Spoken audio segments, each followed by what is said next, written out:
আপনারা এখন দেখছেন আরবিএন লাইভ 24 নিউজ চ্যানেল। এই মুহূর্তে আমরা দাঁড়িয়ে আছি রানাঘাট অবকাশ পার্কের পাশে কোটপাড়া ইয়ংস ক্লাবের পরিচালনায় কোটপাড়া ইয়ংস ফুটবল একাডেমির আজকে বর্ষপূর্তি।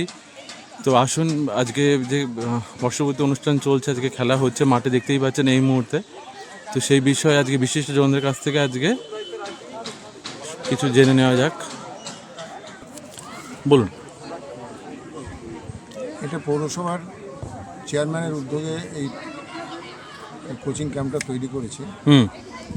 তো সেইখানে আমাকে আমন্ত্রণ জানানোর জন্য আমাকে এখানে আমাদের রানাঘাটের ম্যাক্সিমাম সিনিয়র প্লেয়ারদের আমন্ত্রণ জানিয়েছে। আমরা এসেছিলাম, দেখলাম সাইজগুলো ঠিক আছে, কিন্তু আরেকটু বড় হলে ভালো হতো। কিছু কিছু বাচ্চা আছে একদম তাদের যদি লেগে যায় সেই তারপর আর সারবে না।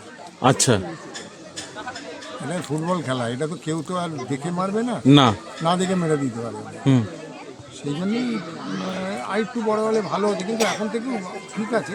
এখন থেকে খালি স্কিলটা যদি শেখায়, যারাই শেখান স্কিলটা যদি শেখায় তাহলে আমার মনে হয় খুব ভালো। কিছু কিছু প্লেয়ার আছে তাদের আইডিয়াটা ভালো, কিন্তু সে ইয়েতে পারছে না, মানে বলটাও ভারী হয়ে যাচ্ছে। আর কিছু কিছু ছেলে বড় আছে, চেহারা ভালো, এই যে এই দুটো তিনটে ছেলে এরা কি করবে? এরা তো কিছু করতে পারবে না। কিন্তু এরা যদি, আমি তাই বললাম, এরা খেলাটা দেখে যদি শেখে কী করে পাস করতে হবে, কখন পাস করতে হবে, বলের কোথায় পাটা রাখতে হবে, আউটসাইডটা কোনটা, ইনসাইডটা কোনটা, এগুলো যদি আমাদের যে প্রশিক্ষণ থাকবে তাদের যদি একটু সে যদি কিছু ছেলেকে যদি শিখিয়ে দেয়, আমার মনে হয় ছেলেগুলো পারবে। কারণ এদের মানে উৎসাহ আছে। আচ্ছা, যে আমরা খেলবো, উৎসাহটা না থাকলে তো হয় না।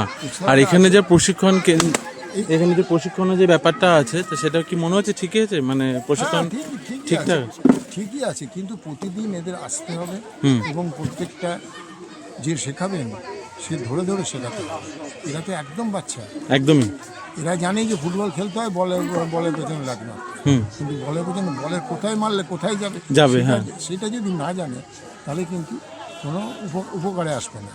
তাই আমার বক্তব্য, আমার যারা সিনিয়ররা দেখাবে তাদের ওই একটা ছেলের লাগলো, তাকে আমি বললাম যে এইগুলো শেখাতে হবে আগে, আমাকে সেট করতে হবে। মাঠে জল নিয়ে যা, আমি তো খেললেই তো হলো না, আমার মাঠটা যে আসবে এগেনস্ট পার্টি থেকে, যে মাঠটা আসবে সেইটাকে আমাকে গার্ড দিতে হবে। সেই গার্ডটা কী করে নেব সেটাকে শেখাতে হবে। আপনার নাম? আমার নাম কৃষ্ণকুমার মিত্র, কৃষ্ণ মিত্র। আচ্ছা, ওকে। তো আপনারা এখন দেখছেন আরবিএন লাইভ 24 নিউজ চ্যানেল। এই মুহূর্তে আমরা দাঁড়িয়ে আছি রানাঘাট অবকাশের পাশে। তো নিচে মাঠে আজকে কোটপাড়া ইয়ংস ক্লাবের পরিচালনায় আজকে কোটপাড়া ইয়ংস ফুটবল একাডেমির আজকে বর্ষপূর্তি উপলক্ষে আজকে ফুটবল খেলা অনুষ্ঠিত হয়েছে। দেখতেই পাচ্ছেন মাঠে এখন কচিকাচাদের ফুটবল খেলা চলছে এই মুহূর্তে।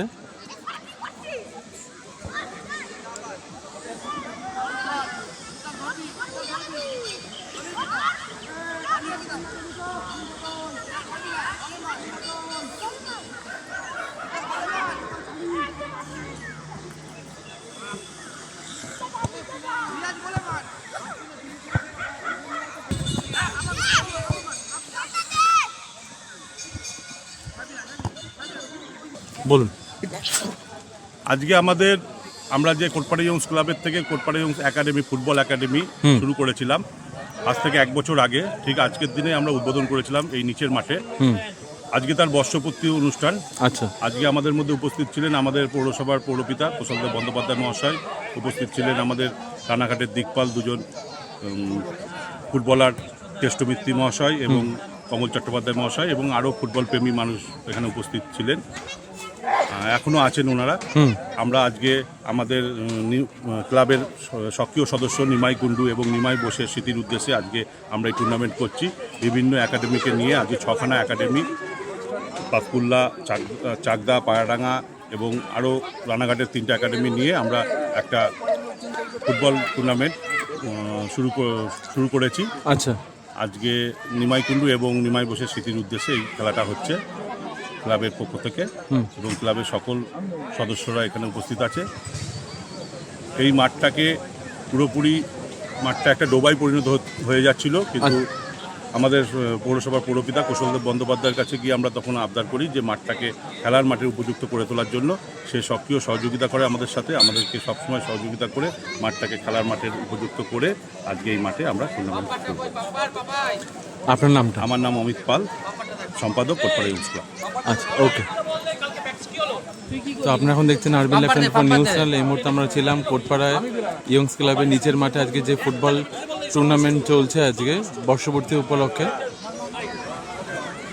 দেখতেই পাচ্ছেন এখন।